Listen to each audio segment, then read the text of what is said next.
नमस्कार दोस्तों, स्वागत है आप सभी का हमारे इस YouTube चैनल में। आज इस वीडियो में हम बात करने वाले हैं रहीम दास जी का जीवन परिचय। सभी महत्वपूर्ण जानकारियों को कवर करेंगे, तो चलिए शुरू करते हैं। रहीम का पूरा नाम अब्दुल रहीम खान था।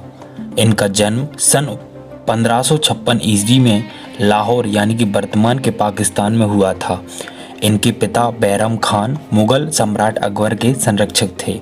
किन्हीं कारणवश अकबर बैरम खां से रुष्ट हो गया तथा उसने बैरम खां पर विद्रोह का आरोप लगाकर हज करने के लिए मक्का भेज दिया। मार्ग में उसके शत्रु मुबारक खां ने उसकी हत्या कर दी। बैरम खां की हत्या के पश्चात अकबर ने रहीम और उनकी माता को अपने पास बुला लिया और रहीम की शिक्षा की समुचित व्यवस्था की। प्रतिभा संपन्न रहीम ने हिंदी, संस्कृत, अरबी, फारसी, तुर्की आदि भाषाओं का अच्छा ज्ञान प्राप्त कर लिया था। इनकी योग्यता को देखकर अकबर ने इन्हें अपने दरबार के नवरत्नों में स्थान दिया। यह अपने नाम के अनुरूप अत्यंत दयालु प्रकृति के थे। मुसलमान होते हुए भी यह श्री कृष्ण के भक्त रहे। अकबर की मृत्यु के पश्चात जहांगीर ने इन्हें चित्रकूट में नज़रबंद कर दिया था। केशवदास और गोस्वामी तुलसीदास से इनकी अच्छी मित्रता थी। इनका अंतिम समय विपत्तियों से घिरा रहा और सन 1627 ईस्वी में इनकी मृत्यु हो गई। अब देख लेते हैं साहित्य में स्थान। पिता बैरम खां अपने युग के एक अच्छे नीतिज्ञ एवं विद्वान थे, अतः बाल्यकाल से ही रहीम को साहित्य के प्रति अनुराग उत्पन्न हो गया था। योग गुरुओं को संपर्क में रहकर इनमें अनेक काव्य गुणों का विकास हुआ। इन्होंने कई ग्रंथों का अनुवाद किया तथा ब्रज, अवधी एवं खड़ी बोली में कविताएं भी लिखी। इनके नीति के दोहे तो सर्वसाधारण की जीवा पर रहते हैं। दैनिक जीवन की अनुभूतियों पर आधारित दृष्टांतों के माध्यम से इनका सीधे हृदय पर चोट करता है। इनकी रचना में नीति के अतिरिक्त भक्ति एवं श्रृंगार की भी सुंदर व्यंजना दिखाई देती है। इन्होंने अनेक ग्रंथों का अनुवाद भी किया है। आइए भाषा शैली देख लेते हैं। रहीम जन साधारण में अपने दोहों के लिए प्रसिद्ध हैं, पर इन्होंने कवित्त, सवैया, सोरठा तथा बरवे छंदों में भी सफल काव्य रचना की है। इन्होंने ब्रज भाषा में अपनी काव्य रचना की। इनके ब्रज का रूप सरल, व्यवहारिक, स्पष्ट एवं प्रभावपूर्ण है। ये कई भाषाओं के जानकार थे, इसलिए इनका काव्य भाषा में विभिन्न भाषाओं के शब्द के प्रयोग भी देखने को मिलते हैं। अवधी में ब्रज भाषा के शब्द तो देखने को मिलते हैं, पर अवधी के ग्रामीण शब्दों का भी खुलकर प्रयोग इन्होंने किया है। इन्होंने मुक्तक शैली में काव्य सृजन किया। इनकी शैली अत्यंत सरल एवं बोधगम्य है। कला पक्ष देख लेते हैं। रहीम अनेक भाषाओं के ज्ञाता तथा विद्वान थे। उन्होंने अपनी काव्य रचना ब्रज भाषा में की। इनकी भाषा में संस्कृत के तत्सम शब्दों के साथ साथ अन्य भाषाओं के शब्द भी पाए जाते हैं। इन्होंने शवैया, भैरव इत्यादि छंदों का प्रयोग अपने काव्य में किया है। इसके साथ ही अपने गीत शैली में भी कुछ रचनाएं की हैं। रहीम की कविता में अलंकारों का स्वाभाविक रूप मिलता है। इन्होंने रूपक, उत्प्रेक्षा, उपमा, यमक आदि अलंकारों का प्रयोग किया है। रहीम ने अलंकारों का बहुत ही अच्छा प्रयोग किया।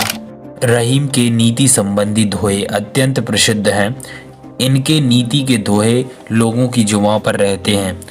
उसमें कवि के जीवन के खट्टे मीठे अनुभव की छाप है।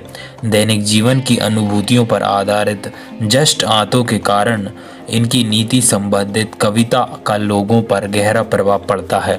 नीति के अतिरिक्त रहीम की भक्ति एवं श्रृंगार संबंधित रचनाएं भी अत्यंत लोकप्रिय हैं। रहीम के दोहे आज भी कई पुस्तकों में देखे जाते हैं। रहीम की कृष्ण भक्ति और हिंदू धर्म को सम्मान देने पर रहीम को रहीम दास जी कहा जाने लगा। फिर रहीम दास जी की गिनती तुलसीदास और सूरदास जैसे कवियों में होने लगी।